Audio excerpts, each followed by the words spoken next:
My name is Maimouna Jallow, and I'm a storyteller.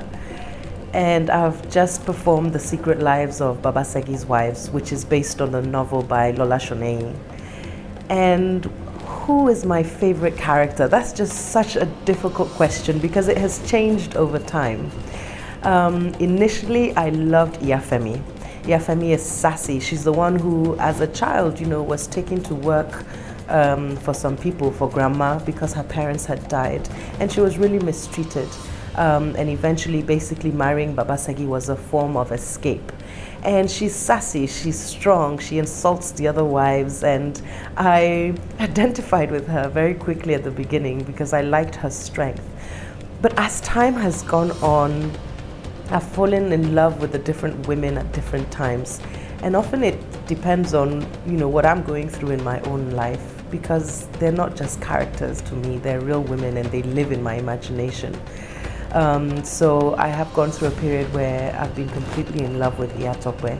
She's so childlike, and we assume that she's very naive, and yet she claims her power at some stage by, falling in love with another man and having a relationship with him and having children with him.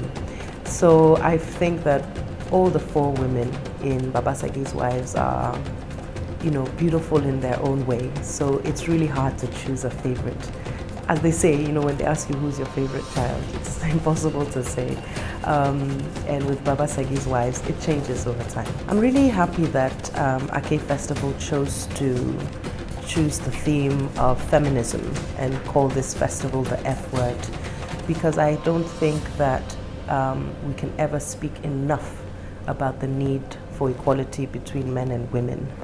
And whilst there have been some advances, and when I look at, for example, at my daughters, I hope that today that they have a better ability to stand up for themselves.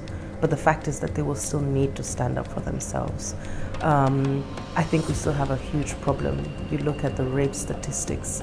You look at, when I perform Baba Segi's Wives and I do the last character, Bonlale, and she talks about her rape ordeal, I'm very, very conscious of the fact that probably a vast majority of the women in the audience, if they have not experienced rape, they've experienced some other form of violation. It's not the exception. Sadly, it's still the rule. So it's important that we still have spaces like this to keep talking about the issues of rape, of sexual abuse, of the need for equality, the need for women's empowerment. And the thing is that they're amazingly strong, beautiful, intelligent, kind women all over the world.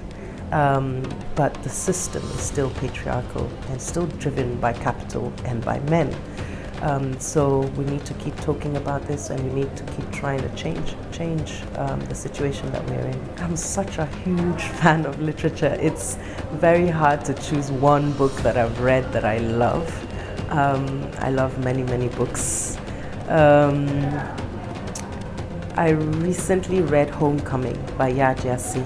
I'm not sure if I'm pronouncing her last name well. And it takes us through 7 generations, from as way back as before the slave trade, to the slave trade, to modern day America. And I just think that the way she manages to weave the stories of these 7 generations is just done so beautiful and with such expertise.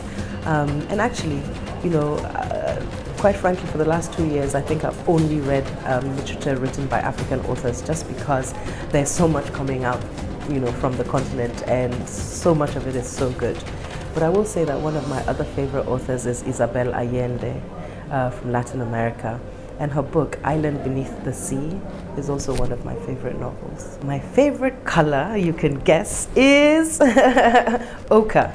So not yellow, not that, very bright yellow, but ochre, which, has a bit more of an orangish tinge to the yellow.